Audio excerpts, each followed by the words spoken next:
Assalamualaikum warahmatullahi wabarakatuh. Pernah nggak sih kamu bertanya siapa yang memutuskan siapa yang benar dan siapa yang salah di pengadilan? Siapa yang membaca pasal, mendengarkan bukti, lalu mengeluarkan keputusan yang dapat mengubah hidup seseorang? Nah, itu semua adalah tugas dari seorang hakim. Profesi yang sering disebut sebagai officium nobile atau jabatan mulia ini bukan sekedar orang yang mengetuk palu.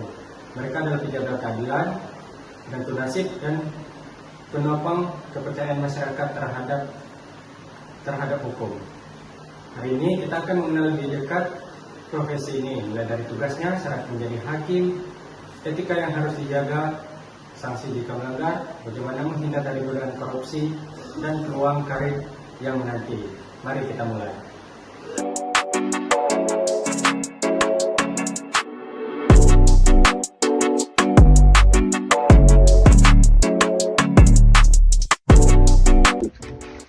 Hakim adalah pejabat negara yang diberi kewenangan oleh negara untuk memeriksa, mengadili, dan memutus suatu perkara berdasarkan hukum yang berlaku. Menurut Undang-Undang Nomor 48 Tahun 2009 tentang Kekuasaan Kehakiman Pasal 1 Ayat 1, hakim didefinisikan sebagai hakim adalah hakim pada Mahkamah Agung dan hakim pada badan peradilan yang berada di bawahnya dalam lingkungan peradilan umum, lingkungan peradilan agama, lingkungan peradilan militer, lingkungan peradilan tata usaha negara, dan hakim pada peradilan khusus yang berada dalam lingkungan peradilan tersebut.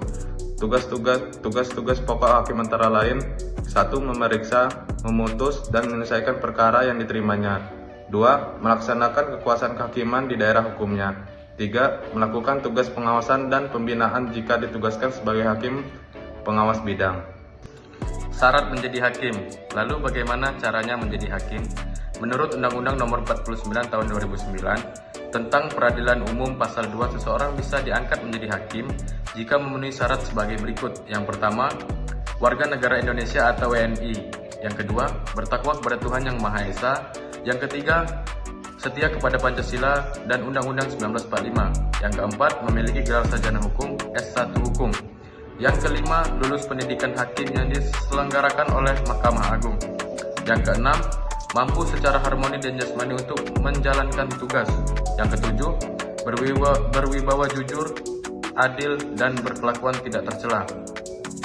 Yang kedelapan, berusia minimal 25 tahun dan maksimal 40 tahun saat mendaftar.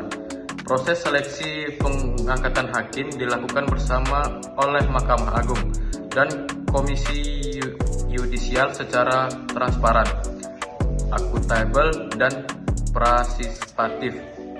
Jadi, menjadi hakim bukan hanya soal pintar hukum, tapi juga soal integritas, moral, dan tanggung jawab yang sangat tinggi.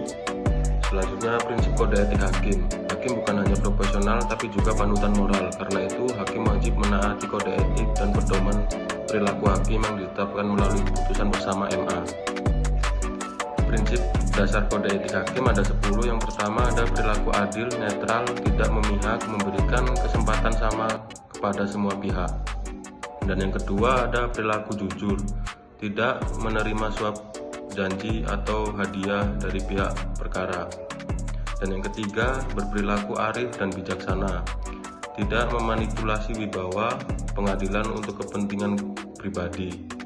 Dan yang keempat, bersikap mandiri, bebas dari campur tangan eksekutif, legislatif, atau opini publik.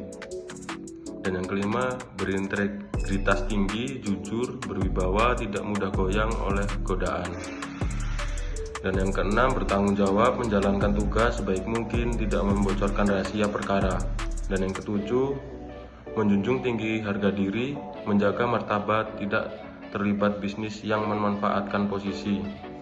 Dan yang ke-8, berdisiplin tinggi, mewujudkan peradilan sederhana, cepat, dan biaya ringan. Dan yang ke-9, berperilaku rendah hati, tidak mencari popularitas atau pujian. Dan yang 10, bersikap profesional, terus meningkatkan ilmu, menetapkan tugas sebagai prioritas. Komisi Yudisial bertugas mengawasi perilaku hakim berdasarkan kode etik ini. Kemudian sanksi pelanggaran kode etik. Apa yang terjadi jika hakim melanggar kode etik? Komisi Yudisial memberikan 3 jenis sanksi yang disesuaikan dengan berat sampai ringannya pelanggaran. Yang pertama itu sanksi ringan, berupa teguran lisan, teguran tertulis, dan pernyataan tidak puas secara tertulis. Yang kedua sanksi sedang, penundaan kenaikan gaji berkala maksimal 1 tahun. Kemudian penurunan gaji 1 kali kenaikan gaji berkala maksimal 1 tahun. Kemudian penundaan kenaikan pangkat maksimal 1 tahun, dan palu selama 6 bulan atau tidak boleh mengadili perkara selama 6 bulan. Kemudian mutasi ke pengadilan kelas lebih rendah, dan pembatalan atau penangguhan promosi. Kemudian yang ketiga, sanksi berat, berupa non palu lebih dari 6 bulan hingga 2 tahun, kemudian diturunkan pangkat 1 tingkat selama maksimal 3 tahun, diberhentikan dari jabatan dengan hak pensiun, dan diberhentikan secara tidak hormat. Untuk pelanggaran berat, hakim berhak membela diri di Majelis Kehormatan Hakim atau MKH sebelum diputuskan pemberhentian tetap. Jadi, profesi hakim sangat diawasi karena kepercayaan publik terhadap peradilan bergantung pada integritas mereka. Kemudian cara menghindari faktor internal dan eksternal. Hakim adalah manusia biasa yang bisa tergoda. Menurut penjelasan Komisi Yudisial, ada faktor internal dan eksternal yang bisa menyeret hakim ke korupsi atau pelanggaran etik. Faktor internal dari dalam diri, sifat tamak, rakus, gaya hidup konsumtif, moral yang kurang kuat, dorongan dari keluarga atau lingkungan yang meminta keuntungan. Cara menghindar: 1. Bangun imunitas moral lewat sholat, ibadah rutin, refleksi harian, dan baca buku inspiratif. 2. Hidup sederhana, jangan gaya hidup melebihi penghasilan. 3. Komunikasi terbuka dengan keluarga tentang pentingnya integritas. 4. Rajin ikut pelatihan kode etik dan pedoman perilaku hakim dari Komisi Yudisial.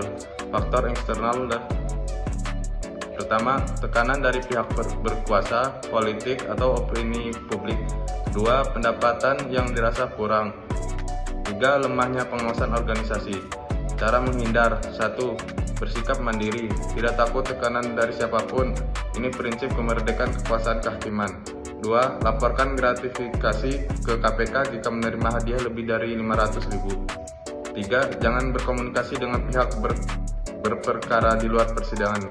4. Ikut serangkaian pelatihan pencegahan judicial corruption dari Komisi Yudisial.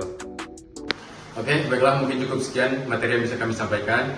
Dari video sebelumnya, kami kelompok 8 ingin meminta maaf kalau ada kesalahan dalam berbicara ataupun pengucapan kata. Dari topik walidaya, wassalamualaikum warahmatullahi wabarakatuh.